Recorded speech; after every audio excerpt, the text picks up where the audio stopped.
Hi, Bruce Johnson, President and founder of BizScalers and the BizScalers Club. And today I want to talk to you about what to do when your business is struggling and you're just not sure what the original cause is and you're trying to figure it out and you're stumped. I've got an answer for that. And to help you get to that answer, I want to do something a little different than what we've been doing in these videos and podcasts over the last several weeks. I want to give you a little free taste, just a little sample of one of the things that I do within the BizScalers Club, which is a huge platform filled with all kinds of information to help you build a more scalable and profitable business.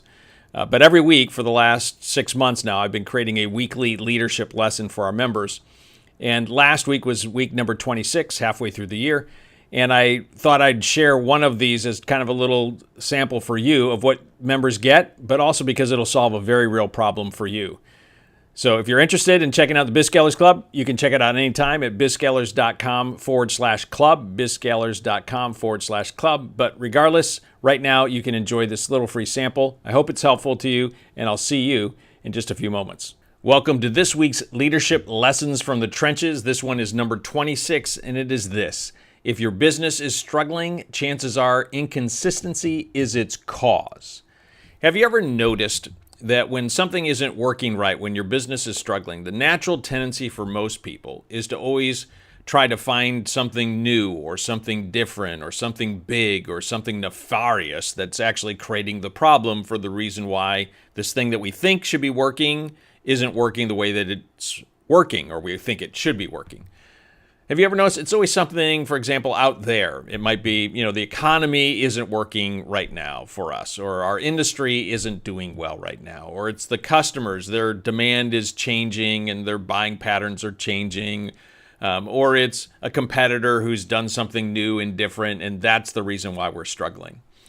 Or if it's not something outside, then we'd look and we'd say, well, maybe it's something new. Maybe it's the new technology that we haven't embraced, or maybe we haven't really kind of mastered this whole social selling thing, or maybe it's marketing automation. If we just got that marketing automation down, we got the tagging and behavior adaptive marketing stuff in place, then it would really take off. And if it's not outside or it's not something new and different, then we'd often look internally and say, well, is it something I'm doing? Is it something our people are doing? And so we're always trying to find what is the reason why things aren't working the way that we think they ought to be working. And the reason why this question is so difficult is because there's usually a little nugget of truth to little bits and pieces of them. Sometimes it is the economy. Sometimes it has something to do with a competitor. Sometimes it has something to do with a new technology or some kind of social selling kind of issue. Maybe it is sometimes us. Sometimes it's our people.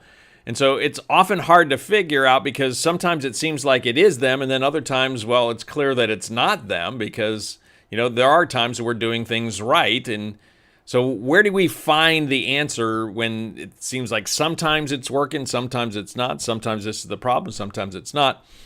Well, one of the things that you do as a leader is you have to make sure you're learning to step back and developing pattern recognition skills, right? The ability to be able to see what other people can't see, because you can take a bunch of data points in various places and somehow pull them together in a unique way and begin to say, oh, I see the pattern.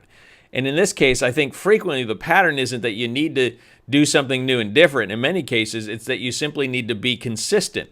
That the reality of the problem is that it's inconsistency that is actually creating the problem. For example, let's say if your sales are flat. You know that for your sales team to do their job, you've figured out, and I'm just going to pick a number here, that your salespeople need to do 20 contacts per day. And if they do 20 contacts per day working through your funnel metrics, they're going to end up producing X number of sales at X, Y number of dollars. And therefore, they're going to end up meeting their OTE, and you are going to meet your revenue numbers for the year based on your projection of let's say 25 or 30 or 40% growth this year. So you know what the numbers are. You've set those metrics. And you know what? Some days your salespeople do hit their 20 outbound contacts. The reality, though, is that if you're really measuring them, they don't consistently hit those 20, right? They might have days where they get 9 or 13 or 11 or 14. And if you actually averaged out their behavior, you might find out that the average actually is 13, not 20. And you go, well, why are we falling short? If they were actually consistently doing the 20 contacts every single day, you'd probably be hitting those metrics and you wouldn't be struggling the way you are right now. Or let's say you've taken the time to put together some sales scripts and your salespeople use them, part of the time, but they don't consistently use them. If they use them consistently, do you think that you'd get a better result? Probably.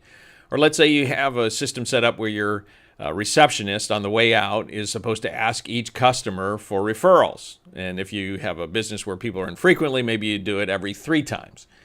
Well, if you actually measured, you might find out that they only ask 20% of the time, which means that by definition, 80% of the potential referrals aren't coming in simply because they're not consistently asking the question. It's not that you haven't set up a good system, it's that it's not being consistently applied. Or it could be your customer service agents who aren't consistently using the process that you've put in place. Maybe they're not responding by X amount of time, and so therefore you're getting frustrated people because the calls aren't being made in the amount of time that you already set. Sometimes they do get them made within, let's say, the first hour, but other times it might be, half a day or 2 days later, and you're wondering what the problem is. Well, you've lost customer love because your customer service people aren't actually consistently applying the process that you already put in place. Or how about you? Let's just say that right now that you've made a decision that for me to be a good leader, manager of my people, let's say you have 3 or 4 direct reports, and you say, I need to meet with them every week for 15 to maybe 30 minutes, just to make sure you're on the same page, you're helping them, you're coaching them, you're making sure they're going to produce the kind of results that you want. And you've set up the system. It works great. Except that when you look back on the year, you find out that you're only meeting 60% of the time. Something always comes up, and therefore you didn't get to meet this week or the week after. And then you're wondering why things aren't going the way that they should. Well, it's because you set up a good system. You're just not consistently applying it. Now, the fact that you occasionally meet with them means that in your mind you're thinking, well, it's not me not meeting with them. No, it's that you're not consistently meeting with them. That's the problem. Or it could be on your own personal productivity. When I talk to people about their own personal productivity, they already know most of the things they're supposed to be doing. They're just not consistently doing them. If you've taken the course that we have on productivity, that one of the systems that we've set up is that every weekend you should review the week before so you can learn the lesson so you don't make the same mistakes the following week. Then you should set up your week using the weekly planner that we've set up. It's one of the favorite things that we have here in BizScalers. You work through the weekly planner before the week begins, probably on a Sunday evening for many of you who are working Monday through Friday.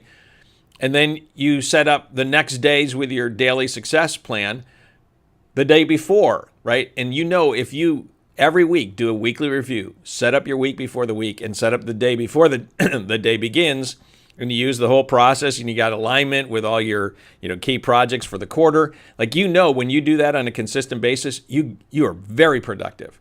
The problem, of course, is that you don't use it all the time. But if you did use it every single day, if you did work the process every single week, do you think that you'd be more productive? Yeah. In other words, you don't often need to find something new and different. And there are times you need to find something new and different. But in most cases, when a business is struggling or when you're struggling or when an employee is struggling, it usually isn't because they need something new and different. It's because they're inconsistently doing the things that they've already said they're going to do, or they already know that they need to do, or in your case, you already know you need to do. If you just did them on a consistent basis, if you spent 2 to 4 hours every week planning on a consistent basis every week, would you be in a better place? If you spent an hour day learning every single day, 50 plus weeks a year, whether if you want to take the 2 weeks off or not, or you just want to keep learning on vacation, that's up to you.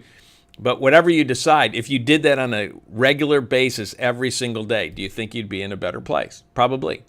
So it's not that you need new ideas in most cases. It's that you simply need to consistently apply what you already know. The same thing is for your business. The same thing is for your employees. So the next time that your business is struggling, step back for a moment and just say, is this an issue of consistency or inconsistency? And if it is, then fix that first, and then you can go on to adding other things to make it even better or to optimize it. But the first thing is to simply ask the question, is inconsistency our problem? And in many cases, I guarantee you, you're probably going to say that is the answer. And that is why that is this week's Leadership Lessons from the Trench. This one, number 26. If your business is struggling, chances are inconsistency is its cause. So until next week, to your accelerated success, Bruce out.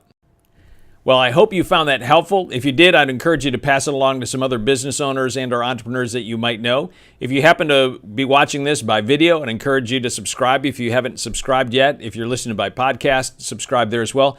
because my commitment to you each and every week is that I'm going to provide you with actionable content that will help you build a more scalable and profitable business. Sounds pretty good, doesn't it? Also, if you're a business owner and or entrepreneur and you would like to build a more scalable and profitable business, make sure you check out bizscalers.com/club, bizscalers.com/club to see if we might make a good match together and I can help you actually build a more scalable and profitable business faster than you could on your own.